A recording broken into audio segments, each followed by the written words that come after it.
Okay. James and Tammy in driving a car, fixing to go eat some supper. Notice I'm always driving. Yes. There's a reason. Yeah, there is. Because James can't drive. Yeah, whatever. It's a reason because I like to play Russian roulette. I've got a 1 in 6 chance of getting into a car wreck when Tammy's driving. Nicole Thompson asks, if you're not going to use a stud dog for a while, 6 months or more, do you think it's healthy to pull semen anyways? Haven't heard any research on this. Well, Tammy, you know? Take him a couple of times, but well, here's the deal. Keep him in practice. That's it. You should keep him in practice. I mean, I think that there's a couple of things that definitely I know are true. The first is if you don't pull from a dog on a regular basis, and then all of a sudden you want him to perform right now, don't accelerate too fast, it's going to fall. It's falling to accelerate too if you want to. This is why I should be driving, folks. We're in a car that'll do 160 and it'll do it quickly, and Tammy likes to test that every time. That's why I got to make sure it's always firing all cylinders. Yeah. Get up If and go. you have a stud dog and you haven't pulled from him in months and you want him to perform today, you might not. If you've pulled from him every week or two and given him a treat when he does a good job or not, he will associate all of this with a pleasurable experience, and you can probably pull from him without even having to have a girl in season. So my recommendation is, number one, pull from a dog on a regular basis, every couple of weeks or more. Number two is, if you haven't pulled from a dog in months, then all the stuff that's sitting in his testicles potentially is not very fresh. So he's got to have a way to release that. So let him not back up too much. So the answer is absolutely. You cannot do any harm whatsoever by practicing with your male, and he'll thank you for it. So there you go on that one.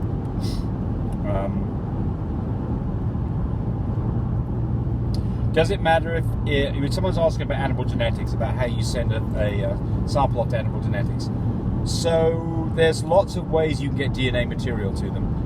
The simplest way is if they're puppies, that you just remove their dew claws when they're born, and you send those off. Easy, they'll never mess up. It works really easy, great. Make sure that you can identify which one's what. Right, exactly. Identify which one's what. Put them in little paper sacks. Don't put them in a plastic bag. Apparently that doesn't look good for the DNA. Put them, make up little paper sack pouches and write the numbers, names of the dogs so you can identify them. So that's one way. Second way is you can do a cheek swab. You can order free cheek swabs from Animal Genetics. They'll get them in about a week to you, but you cannot use that on a dog that is less than 6 weeks old reliably. And if you do use it on a dog, that dog must not have been nursing for at least 6 hours. Okay. Or you can get blood from the dog. You can prick its pad, which they really don't like that. But you can prick their pad with a sterile needle. And by the way, use a fresh needle for every dog, otherwise you get cross-contamination and it may mess up your DNA results. We actually had that problem happen to us this last week. I think an easy way is just to clip the toenail slightly short, make it bleed just a little bit with a Q-tip, soak up a few drops of blood on a Q-tip. That works great. Because the toenails are still pretty soft on the puppies. Right. You can't really do it when a puppy's like a week old, though, can you? Well, on toenails you can. Can you? Yeah. Okay. Yeah. Tammy says you can. We just did it on. Well, they were 4 weeks old. Yeah, just their little toenails, and okay. it was Well, still 4 weeks soft. old you can do it. Yeah. Okay. So anyway, so that answers that question. All right. Make sure you dab enough blood on the Q-tip in, though. Yes. I mean, you need to have a good, nice red spot on the Q-tip, not just a little tiny little bit of blood. And you know, a drop's worth is plenty. It doesn't have to be soaked in it.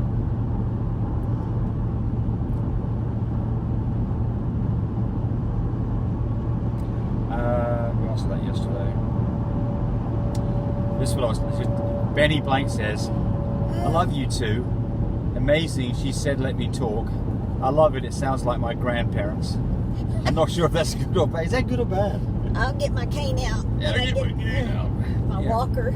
We're going to rename this 2 geriatrics in a car. Yeah. Okay. I'll put my here's my glasses. I'll look more like a granny. There we go. You're supposed to have a chain on though. Yeah. You've got to have a chain on. Yeah. Right? Chain. Okay. Yeah. And then I'm going to have a monocle. All right. Get the questions. Okay.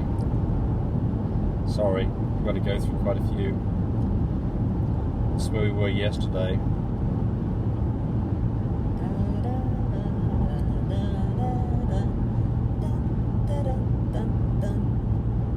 supposed to have questions. I know, sorry. Why don't you just talk to people while I'm doing this? Somebody's asking about the temperature. What temperature should your Frenchie be when it's ready to have a C-section? You're up, Tammy. 98.2, 98. 98's good. Less than 99. Yeah, less than 99. Less than 99. That's the target temperature. 98.7 would be okay. But Absolutely. And anything less than 99, 98.9 or lower is addictive to puppies within 24 hours. But make sure that you stick the thermometer all the way in. If you keep on getting readings every day that are 98, you don't have the thermometer in far enough, and what you're doing is not giving you any useful information at all. Grease that sucker up, get a digital don't just do the mercury part in. Right, get it in a good inch and a half. Yeah. Grease that puppy up, stick it all the way up in there, let it go till it beeps. If Let you're them have to go potty first, and then let them come back. that loosens everything up and makes it all nice and moist and easy to put it in there. That's exactly right. So a temperature of less than 99 is indicative of puppies in 24 hours, and it is pretty reliable, but you don't always see it, do you? Some dogs you don't see a temperature drop. They bounce around. They're at 100, they're at 98, they're at 92, they're back up to 96. You never see the 99, you never see it. So those dogs, you've got to rely on other things. So the other things that you rely on are what, Tammy? Not eating as much. Nesting. So not eating as much. Good idea to put a small amount of food in a bowl So you can make sure how much she in the actually morning ate. and see if she's eaten any of it. If she's eaten none of it, leave it there. If she's eaten some of it, give her whatever she wants to eat because she's eaten that day. So there's the food thing, right? The next one is, you said nesting? Yes. Describe nesting to us. Nesting. Scratching, fluffing her bed up. Big Now time. she's all the time fluffing her bed up. There's a difference. Right. So a dog She'll that go never fluffs, mad digging it. a dog that never fluffs their bed up, and all of a sudden they're doing it, that means something. A dog that just kind of dilly-dads around making a little place to sleep on, that doesn't count. And another hint is when you go to let them out to potty and you have to make her go out. She wants to stay right there in that bed because she feels nice and comfortable there. Right. Yeah, she feels like she's in a good place. She doesn't want to go out. Right. Yeah. And then panting. A dog that's panting. That normally means you're at the beginning stages of. Like that. Yes. Like that. Let's do it together, ready? No. I mean, it really is panting, isn't it? It's And not then just she'll have a dazed look, looking off. kind of like Tammy looks a lot Like of the she's, time. yeah. Do it for us, Tammy. Anytime you talk, honey, I have this dazed Oh, look. thank you. So the dazed look may be combined with a looking at your back end. Not her back end, but the back end of the dog's back end. Yes, yeah, because she's thinking she's having a contraction. She's probably or having a she feels contraction. Yeah. Puppy's moving. Yeah. They'll do that too when the puppy's moving and they'll look. Yeah. Yeah. I mean, presumably what's going on is all of her focus is on internally on her, and something's going on that she's not used to, a contraction. And so she's totally out of focus of the outside world and thinking about what's going on with my body. That's what the reaction is. When she ignores what you're doing in the room, then there's something going on. And so so you've had babies, you've had contractions, right? Describe what's the difference between a contraction and just a dog just taking a deep breath?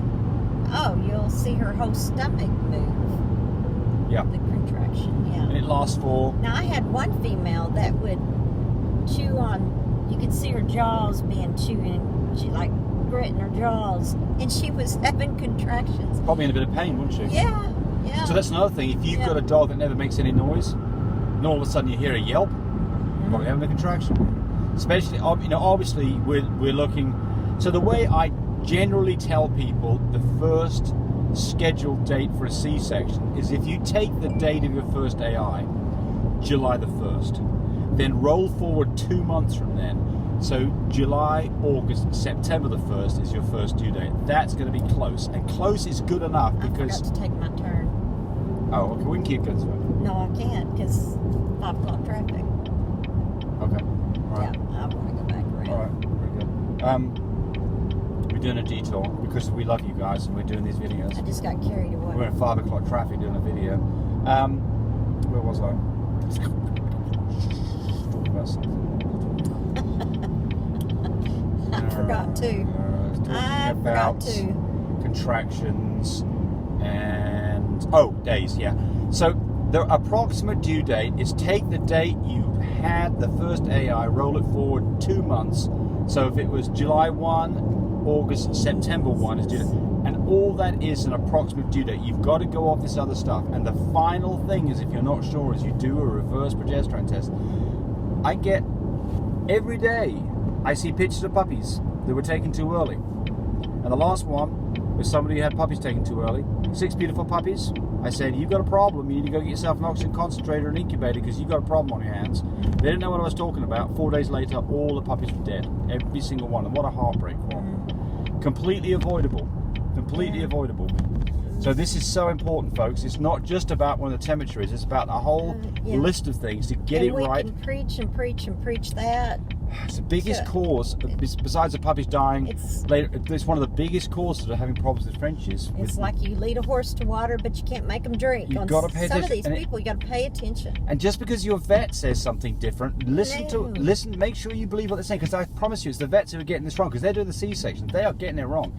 And if the vet says, "Well, I won't be around on Saturday, so we're gonna have to do it, today." No, you don't. Have Plan A, Plan B. Have you at least 2 vets scheduled. If the vet says that, then say, "Okay, let's do a reverse progesterone test and make sure the numbers are sensible." If they are, go for it. What we like to do is to call our vets. We'll have Plan 1, Plan 2 vet. Maybe Plan 3. Call them, Call them and say, "Hey, my dog's due this such and such date in about a week. Are you going anywhere? Are you going to be gone? Are you going to be around?" And they'll say, yeah. That way it gives them a head up to say, "Oh, yeah, she may be calling in the next few days." So just have Plan A, Plan B. Be prepared. Somebody's asking about our incubator. Frenchie made bullies. For your incubator cooler, the puppies won't suffocate for lack of oxygen? How long can puppies be in there without opening it up? That's a good question. So look, here's the deal. If you've got lots of puppies in there, then you've got to be careful about this. So the first thing is, these days we set the temperature to 38. And if you've got lots of puppies in there, crack the lid open and check on them every now and then. If it's getting sweaty in there, you don't have enough circulation. The problem is, if you've got a lot of big puppies in there, you can get heat buildup. And the incubator won't get rid of heat. It adds heat. So if you've got lots of puppies in there, just pay attention to it. If they're getting sweaty, open the lid up, stick a rag in the lid, keep it open. If you've got the small one, slide the lid open halfway, quarter of the way, let some air in there. And then I had somebody who put a cat in there with her litter. No, that's not the right thing to do. You don't put an adult dog in here with the puppies, because then you definitely will get too much heat. That's a disaster fixing to happen. They didn't have a disaster. They saved the situation. They caught it in time, but it could have been a disaster. You're not going to put an adult dog or a full-grown cat in here with the kittens or the puppies. That's not going to work. It's not designed for that. It's so, if you put 1 or 2 puppies in there, you can leave them overnight. But if you have a whole mess load of 12 puppies in there and you close the lid, you're going to get heat build up. So be careful on this, and our recommendation would be to leave the lid open a bit. Okay. Do you know where you're going, Tammy? Yeah, I'm going to go down here and kill Patrick. Oh, okay. Cool. Just lost where I was on this. He likes for me to drive, but he also likes to tell me how to drive, where to drive. One of these things, I'm going to turn the camera around and people can see the horror of driving with Tammy. Tammy, oh, yeah, whatever the speed limit is,